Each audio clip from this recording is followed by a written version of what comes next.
besoin de toi, maître. Heureuse est la mère qui t'a porté et allaitée. Heureux plutôt ceux qui écoutent la parole de Dieu et qui l'observent.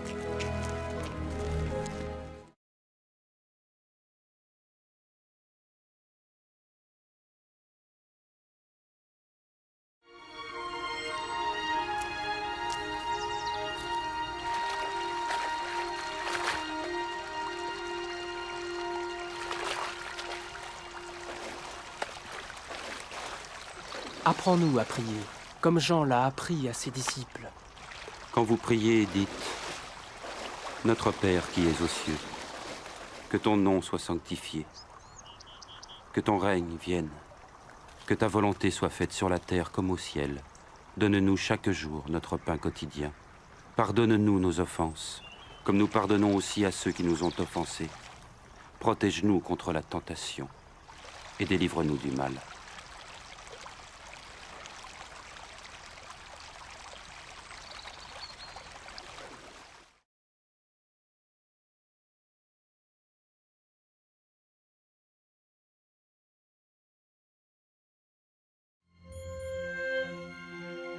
Dans les Saintes Écritures, Dieu déclare que le Messie viendrait pour être le sauveur du monde. La vie de Jésus prouve qu'il est bien celui dont les prophètes avaient parlé. Ésaïe a prophétisé que la Vierge deviendrait enceinte et qu'elle enfanterait un fils. Des siècles plus tard, la naissance de Jésus accomplissait cette prophétie.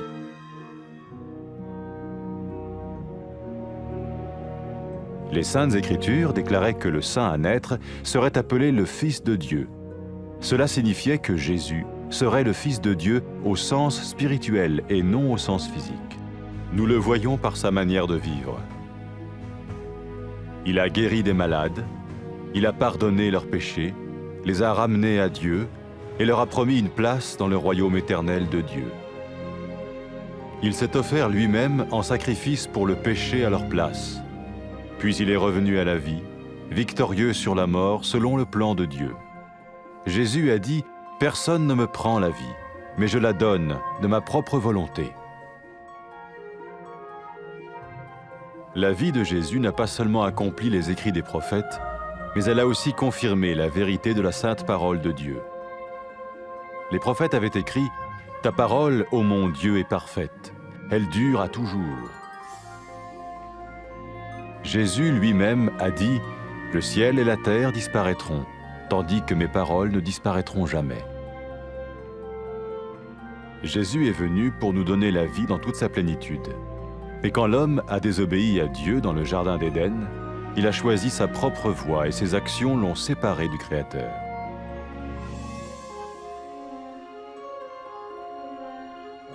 Les Saintes Écritures déclarent que tous ont péché et que le salaire que paye le péché, c'est la mort. Il s'agit de la mort spirituelle, éternelle séparation d'avec Dieu.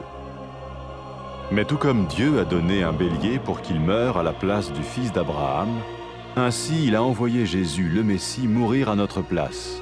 Sa vie, sa mort et sa résurrection restaurent la relation entre Dieu et tous ceux qui mettent leur confiance en lui. Maintenant, non seulement Jésus pardonne les péchés de ceux qui le suivent, mais il les sauve aussi du jugement éternel de Dieu. Ils sont sûrs d'aller au paradis et de vivre avec lui pour toujours. C'est cette vie et cette liberté de la culpabilité et du pouvoir du péché que Jésus offre à chacun aujourd'hui. Cela ne veut pas dire suivre une religion, mais choisir d'avoir foi en Jésus qui dit « Je me tiens à la porte et je frappe. Si quelqu'un entend ma voix et ouvre la porte, j'entrerai chez lui. » Cela veut dire se tourner vers Dieu et croire que Jésus vient dans nos vies pardonner nos péchés et nous rendre tels qu'il veut que nous soyons. Il ne suffit pas d'approuver intellectuellement ce qu'il dit, ni de vivre une expérience émotionnelle. Nous le recevons par grâce, au moyen de la foi, par un acte de notre volonté. Lorsque quelqu'un est prêt à suivre Jésus le Messie, il peut lui parler par une simple prière. Peut-être êtes-vous prêt maintenant à ouvrir votre vie à Dieu. Si oui, vous pouvez vous joindre à la prière suivante, silencieusement. dans votre cœur. Seigneur Jésus, j'ai besoin de toi. Merci d'être mort sur la croix pour mes péchés.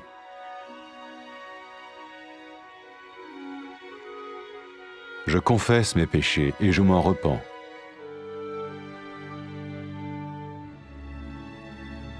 Je t'ouvre la porte de ma vie et je te reçois comme mon Sauveur et Seigneur.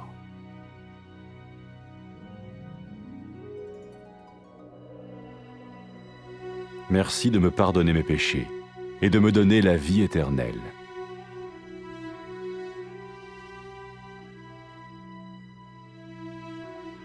Fais de moi le genre de personne que tu veux que je sois.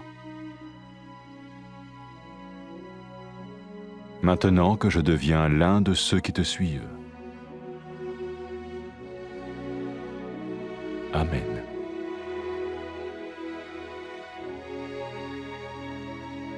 Jésus a dit à propos de ses disciples, « Mes brebis écoutent ma voix, je les connais et elles me suivent. » Pour expérimenter la vie en abondance promise par Jésus, ceux qui le suivent parlent à Dieu chaque jour dans la prière et lisent ou écoutent sa parole. Ils parlent de lui à d'autres personnes et rencontrent régulièrement ceux qui l'aiment et le suivent. N'oubliez pas sa merveilleuse promesse. Tout pouvoir m'a été donné dans le ciel et sur la terre. Et sachez-le, je vais être avec vous tous les jours, jusqu'à la fin du monde.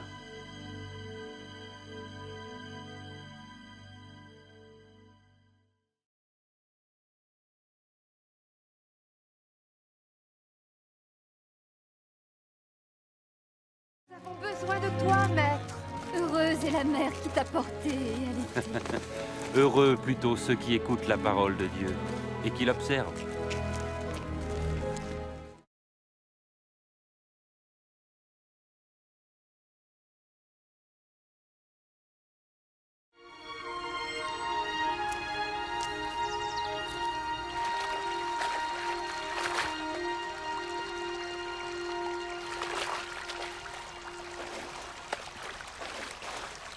Apprends-nous à prier, comme Jean l'a appris à ses disciples.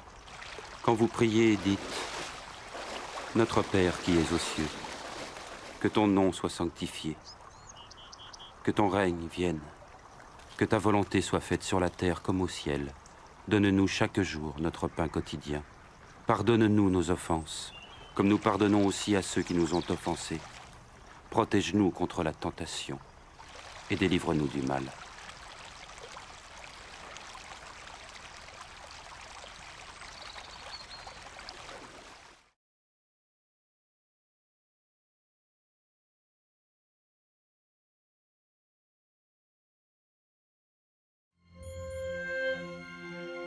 Dans les Saintes Écritures, Dieu déclare que le Messie viendrait pour être le Sauveur du monde.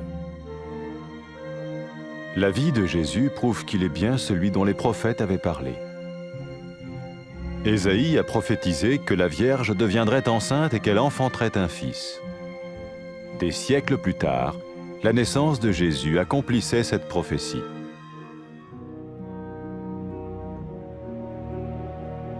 Les Saintes Écritures déclaraient que le saint à naître serait appelé le Fils de Dieu.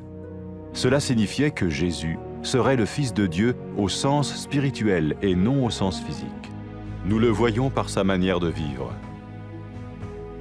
Il a guéri des malades, il a pardonné leurs péchés, les a ramenés à Dieu et leur a promis une place dans le royaume éternel de Dieu. Il s'est offert lui-même en sacrifice pour le péché à leur place. Puis il est revenu à la vie, victorieux sur la mort selon le plan de Dieu.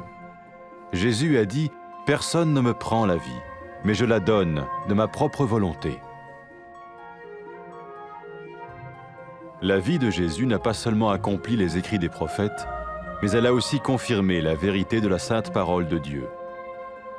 Les prophètes avaient écrit « Ta parole, ô mon Dieu, est parfaite, elle dure à toujours. » Jésus lui-même a dit « Le ciel et la terre disparaîtront, tandis que mes paroles ne disparaîtront jamais. » Jésus est venu pour nous donner la vie dans toute sa plénitude. Et quand l'homme a désobéi à Dieu dans le jardin d'Éden, il a choisi sa propre voie et ses actions l'ont séparé du Créateur.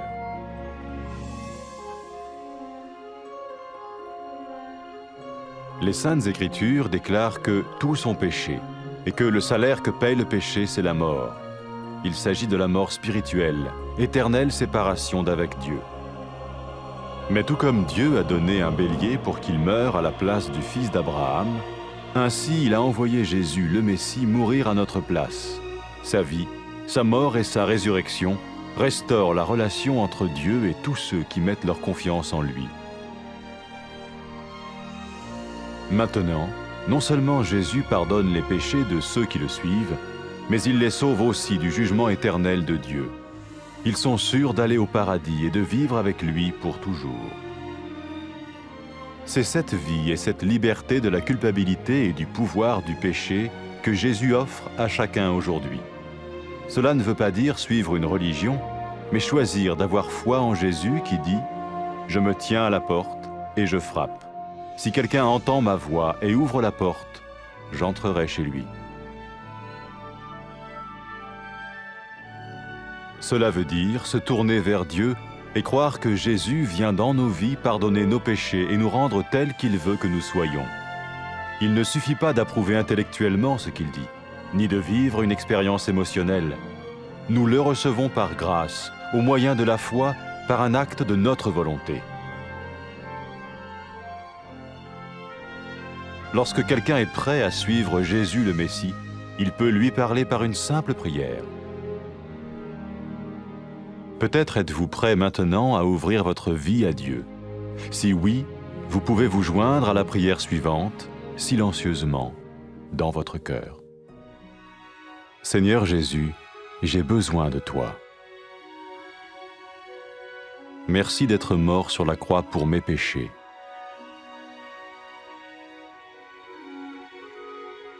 Je confesse mes péchés et je m'en repens.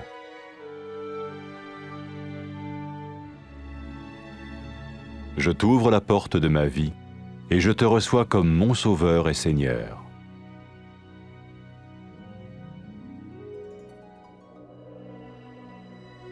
Merci de me pardonner mes péchés et de me donner la vie éternelle.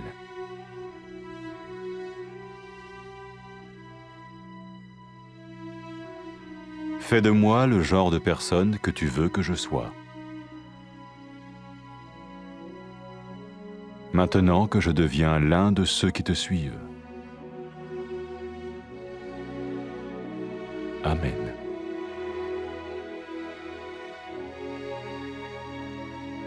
Jésus a dit à propos de ses disciples, « Mes brebis écoutent ma voix, je les connais et elles me suivent. » Pour expérimenter la vie en abondance promise par Jésus, ceux qui le suivent parlent à Dieu chaque jour dans la prière et lisent ou écoutent sa parole. Ils parlent de lui à d'autres personnes et rencontrent régulièrement ceux qui l'aiment et le suivent. N'oubliez pas sa merveilleuse promesse. « Tout pouvoir m'a été donné dans le ciel et sur la terre. Et sachez-le, je vais être avec vous tous les jours jusqu'à la fin du monde. »